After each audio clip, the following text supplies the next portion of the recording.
Good afternoon, everybody. Welcome back to Being the Marshmallow, Living and Coping with PTSD. I am, as always, Bob Wagner. And once again, back with me are Pete and Blimey. Hello. Ahoy, mateys. And today we are very happy to announce some really big news in the treatment and care of post-traumatic stress disorder. I live in the state of Minnesota. I'm currently a resident of St. Paul, as some of you may know.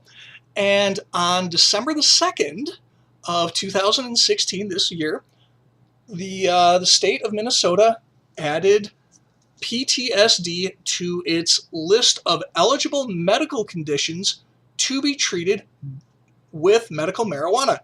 Dude. Basically what happened is the state had a meeting. There was some discussion, some back and forth on it.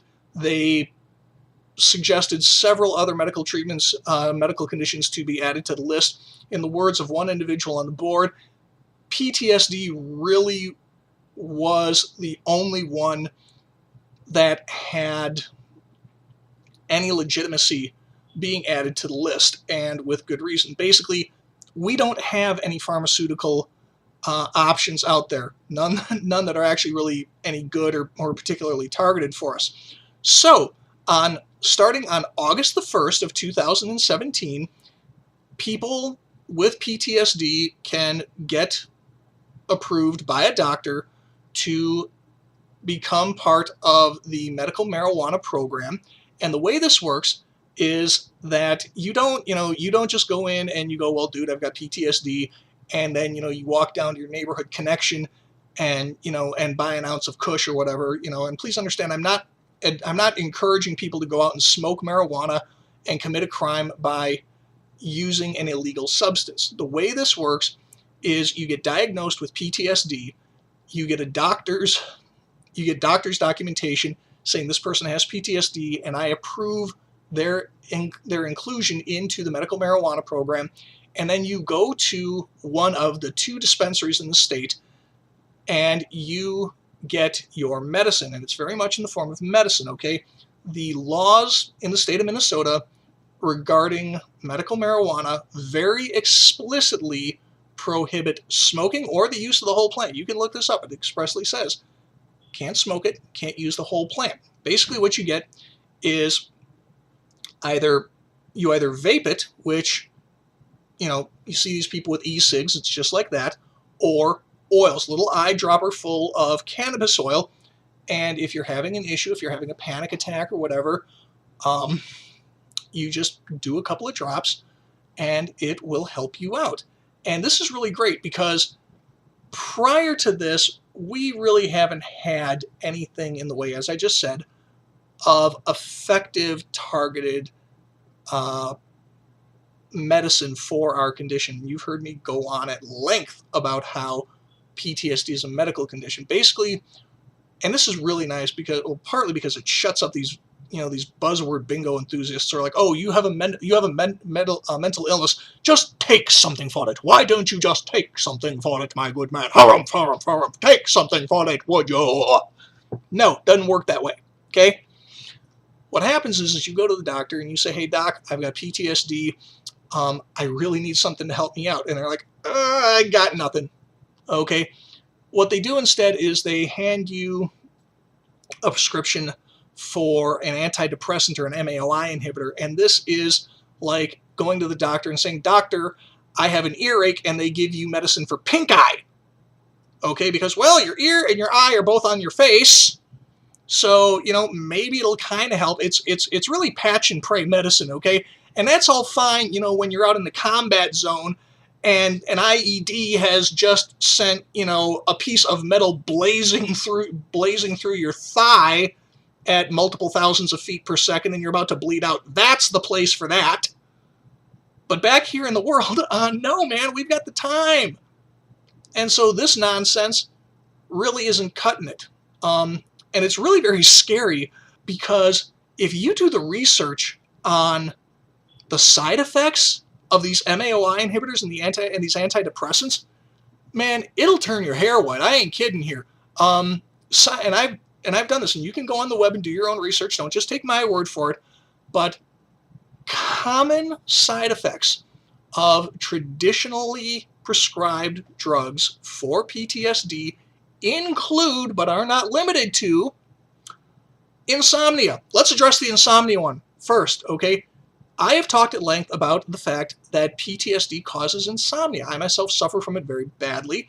A lot of people who suffer from PTSD have insomnia as one of their symptoms. In fact, it's one of the things that they check for before they diagnose you. Do you have insomnia? Yes. Okay, you may have PTSD. So you go to the doctor and you say, "Doctor, I have a mental illness that causes insomnia and I need some help." And the doctor says, "Here's a pill." You say, "Thank you." And you take the pill and the doctor says, "Oh, wait, the pill will cause insomnia." What? Are you stupid? You're giving me a thing that causes the thing I asked you to help me fix. Dumb. What else? Nausea and or gastrointestinal issues, which is a fancy way of saying loose poopy. Okay? A lot of people who have PTSD report stomach problems. Basically, it's a stress-activated illness. The combat chemicals that our bodies are perpetually flooded with, they wind up causing appetite issues. They wind up causing nausea. They wind up causing symptoms analogous to irritable bowel syndrome, where you may have to take antidiuretics on a regular basis in order to not find yourself suffering a case of borderline incontinence. That's something that I actually have to deal with on a pretty regular basis. If I don't take a pretty significant amount of over-the-counter antidiuretics, I can have some issues, and I know a lot of other people have as well. So again, you go to the doctor. You say, "Doctor, I have a medical condition that causes a problem." The doctor says, "Take this pill." You take the pill causes the problem more. What the hell? Sexual dysfunction. A lot of antidepressants will cause problems in sexual performance, in terms of like the ability to actually mechanically perform, which adds a further burden and a further stressor to males, because and particularly in American society and in Western society in general, the idea is, there's this ongoing cultural thread where, if you can't perform in the bedroom, you're not really a man. And well, hey, you're already hearing this because, well, you must not really be a man. You're already weak and not really a human being because you have mental illness. And then the basic biological function, this big thing that we're programmed into our heads from before we're, even really old enough to understand it. We can't do that anymore. That's going to worsen the issue. Okay, that's going to worsen our problems. It's going to be one more stressor that we have to fight through. Okay, an inability to rise to the occasion, so to speak, or achieve climax. So, it's like, okay, great, I've got this horrible thing going on, but hey, at least I can have sex. At least I can get laid and feel better for a few minutes. You can't even do that anymore, okay? That's going to worsen the problem. My personal favorite, though, and I love this one. This is my top favorite one. Suicidal thoughts. Yeah. Remember a couple of weeks ago how I talked about how every 54 minutes in the United States, a person with PTSD kills themselves? Yeah. Here's a pill for the thing that makes you want to kill yourself. Fun little Easter egg. The pill will make you want to kill yourself. Surprise! What the hell? Do you catch fire, go to the fire department and say, "Guys, I appear to be on fire," and they decide to smother the flames with kerosene? What the hell? Pete, blimey, why don't you tell our good friends, the viewers, what the side effects of marijuana are? Cartoons? Ding-dongs. Got their voices goofed up. The punchline is you've got all this other horrible stuff that happens as a result of taking conventional pharmaceuticals for your mental illness. And then you've got cannabis. That basically makes you just want to chill out, eat junk food, watch SpongeBob, and maybe color. Okay, which has actually been shown to be very effective for people who have anxiety issues. I myself have a couple of coloring books that I use, and I don't care who knows. So This is a huge boon to us, and I think that this is going to save a lot of lives, and I think it's going to be immensely helpful to us. And understand, I am not advocating the use of illegal narcotics. I am not telling people go out there and break the law. Do not endanger your job. Do not endanger your freedom. Okay, what I am saying is that I think it is high time that the rest of the country get on board with this program. People are dying. People are suffering. And at long last, my state has once again shown its good native heartland horse sense and said, people are suffering. Here's a thing that will make them suffer less. It's got about 100 years worth of baggage and propaganda attached to it, but who cares? They're hurting. Let's ignore the propaganda and help them. Minnesota, I'm proud of you. Good job.